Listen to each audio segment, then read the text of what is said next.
লুচি আলুর দম কার না পছন্দ, আর সেটি যদি হয় স্বাদের দিক থেকে দ্বিগুণ এবং সময়টাও খুবই অল্প সময়ে করে ফেলা যায়, তাহলে তো আর কথাই নেই। আসসালামু আলাইকুম। আজকের রেসিপি হচ্ছে লুচি তৈরির সহজ রেসিপি, তো স্কিপ না করে সঙ্গেই থাকুন। এই লুচিগুলো আমার প্রসেসে বানালে কিন্তু 4-5 ঘন্টা পর্যন্ত এরকম ফুলকো থাকবে এবং সফট থাকবে, আর খেতে কিন্তু ভীষণ মজার হয়েছে মাশাআল্লাহ। কয়েক ঘন্টা ধরে কিভাবে লুচিগুলো খুবই সফট থাকবে এবং ফুলকো ভাবটাও থাকবে সেরকম কিছু টিপসও থাকবে, আর এই লুচিগুলো কিন্তু খুবই অল্প সময়ে তৈরি করে ফেলতে পারবেন। তার আগে বলে নেই, যারা চ্যানেলে নতুন আছেন তারা আমার এমন সব সহজ মজাদার ও নতুন নতুন রেসিপিগুলো দেখার জন্য চ্যানেলটিকে সাবস্ক্রাইব করে পাশে থাকা বেল আইকন অল করে দিবেন। তাতে করে কিন্তু আমার সব নতুন ভিডিও নোটিফিকেশন আপনাদের সামনে পৌঁছে যাবে। আর যারা অলরেডি সাবস্ক্রাইব করে রেখেছেন তাদেরকে তো অসংখ্য ধন্যবাদ। তো একটি লাইক করে দেওয়ার অনুরোধ করে মূল ভিডিওতে চলে আসলাম। আমি এখানে 3 কাপ আটা দিয়ে করছি, তো চাইলে ময়দা দিয়েও করতে পারেন, তো আমি আটা দিয়ে করব। 3 কাপ আটা দিয়ে দিলাম। এবারে দিয়ে দিচ্ছি 3 কাপ আটার জন্য 1 চা চামচ লবণ, কালি জিরা 2 চা চামচ একটু হাতের সাহায্যে প্রেস করে দিব, তাতে করে কিন্তু ফ্লেভারটা সুন্দর আসবে। চাইলে কিছুটা কমিয়ে বাড়িয়ে দিতে পারেন পছন্দ মতো। এবারে দিয়ে দিব তেল, চাইলে ঘি দিয়েও করতে পারেন, তো আমি 3 টেবিল চামচের মতো তেল দিয়ে দিলাম। এবারে দিয়ে দিচ্ছি কর্নফ্লাওয়ার 1 টেবিল চামচ দিয়েছি। তো এই কর্নফ্লাওয়ারটা কেন দিয়েছি একটু পরেই বুঝতে পারবেন। বেকিং পাউডার দিয়ে দিলাম 1/2 চা চামচের কিছুটা কম। এবারে সব কিছুকে একটু ভালোভাবে মিশিয়ে নিচ্ছি।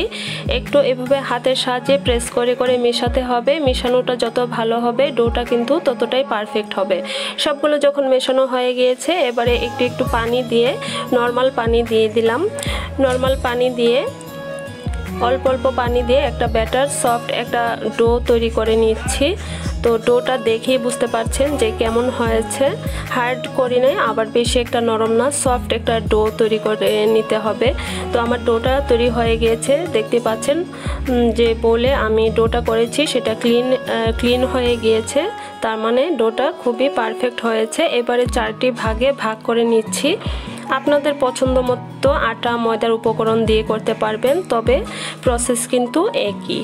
তো এবারে এভাবে একটু চারিদিক থেকে টেনে টেনে একটু ফোল্ডিং আকারে কিন্তু আমি একটা শেপ করে নিয়েছি, তাতে করে কিন্তু রুটিটা অনেক ভালো হবে, পারফেক্ট হবে। তো আমার এই ডোটা তৈরি করতে কিন্তু 1 কাপ পানি আরও 2-3 টেবিল চামচের মতো লেগেছে, তো আপনাদের একটু কম বেশি লাগতে পারে। এবারে ময়দা ছিটিয়ে আমি একটা রুটি বেলে নিচ্ছি।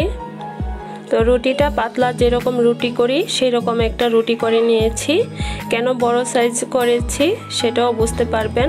এবারে একটি কফির কাপ দিয়ে একটা নেসক্যাফের ক্যাপ আমি নিয়ে নিয়েছি, সেটা দিয়ে লুচিগুলো কেটে নিব। এভাবে কেটে নেওয়ার ফলে কিন্তু সময়টা খুবই কম লাগে।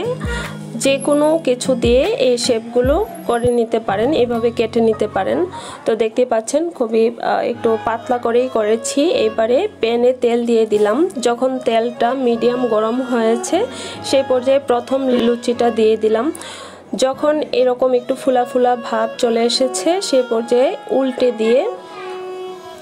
দিব। উল্টে দেওয়ার পরে কিন্তু এবারে আমি ছাঁকনি দিয়ে একটু চেপে চেপে দিচ্ছি। যেহেতু এটা প্রথম লুচি সেজন্যই প্রথমে আগে উল্টে দিলাম, তারপর চেপে দিচ্ছি। একটু করে এভাবে চাপ দিয়ে ধরে রাখলে কিন্তু সুন্দর করে ফুলে যাবে। দেখতেই পাচ্ছেন মাশাআল্লাহ কত সুন্দর করে ফুলে উঠেছে। আমার প্রতিটা লুচি কিন্তু এরকম ভাবে ফুলকো ফুলকো হয়েছে এবং কয়েক ঘন্টা পর্যন্ত এই লুচিগুলো এরকম ভাবেই ফুলকো ছিল। খাওয়ার পরে যেগুলো ছিল সেগুলো সেমই ছিল। তো দেখতেই পাচ্ছেন একটা লুচি আমার হয়ে গিয়েছে। এবারে সেম ভাবে আরও একটি লুচি দিয়ে দিলাম। এবারে এই লুচিটা কিন্তু কিছুটা ভেসে ওঠার পরে আমি একটু চেপে দিচ্ছি, উল্টে দেইনি, কারণ এই পর্যায়ে কিন্তু তেলটা অনেক গরম হয়ে গিয়েছে। তো লুচিটা ফুলে উঠেছে এবং খুবই অল্প সময়ে কিন্তু আমার এই লুচিগুলো ভাজা হয়ে গিয়েছে। তো এটাও উঠিয়ে নিচ্ছি। আর কর্নফ্লাওয়ার কেন দিয়েছিলাম সেটা বলে দিচ্ছি। কর্নফ্লাওয়ার দেওয়াতে কিন্তু লুচিগুলো অনেক বেশি সফট হয়েছে এবং অনেকক্ষণ সময় পর্যন্ত এগুলো সফট থাকবে। তো যারা নতুন রাঁধুনি আছেন তাদের জন্যও বেশ উপকারী হবে এই ভিডিওটি। তো তারাও কিন্তু খুবই সহজে এইভাবে লুচিগুলো করে নিতে পারেন। আর বেকিং পাউডারও সেজন্যই দিয়েছি। চাইলে বেকিং পাউডার এবং কর্নফ্লাওয়ার ছাড়াও কিন্তু এই লুচিগুলো খুব সুন্দরভাবে করা যায়। তবে যারা একদমই নতুন আছেন রাঁধুনি তাদের জন্য কিন্তু এই রেসিপিটা খুবই পারফেক্ট হবে।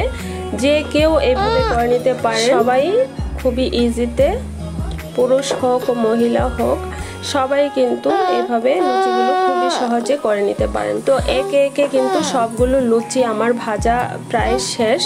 তো আরও একটি দিলাম, এবারে আরও একটি দিলাম। তো সবগুলো লুচি হয়ে গিয়েছে। খুবই ব্যস্ততার মধ্যে ভয়েস দিচ্ছি, সেই জন্য কথায় একটু জড়তা আছে, একটু বুঝে নেবেন প্লিজ। আশা করব ভিডিওটি আপনাদের ভালো লেগেছে। ভালো লাগলে আবারও বলবো প্লিজ একটি লাইক করে দিবেন।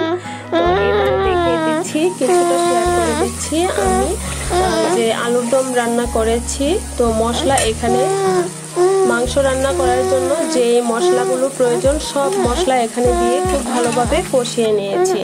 তো দেখে বুঝতে পারছেন যে একটি জিনিস কিন্তু আমি অ্যাড করে দিয়েছি, শুকনো সিমের বিচি দিয়েছি, তাতে করে কিন্তু আলুর দম টেস্ট দ্বিগুণ হয়ে গিয়েছে। তো মশলাগুলো খুব ভালোভাবে কষানোর পরে আলু দিয়ে দিলাম। আলু দিয়েও খুব ভালোভাবে কষিয়ে নিয়েছি। এবারে পানি দিয়ে আমি আলুর দমটা একটু গ্রেভি করে তৈরি করে নিব। তো আজকের মতো এ পর্যন্তই। সবাই অনেক ভালো থাকবেন, আমাদের জন্য দোয়া করবেন। আল্লাহ হাফেজ।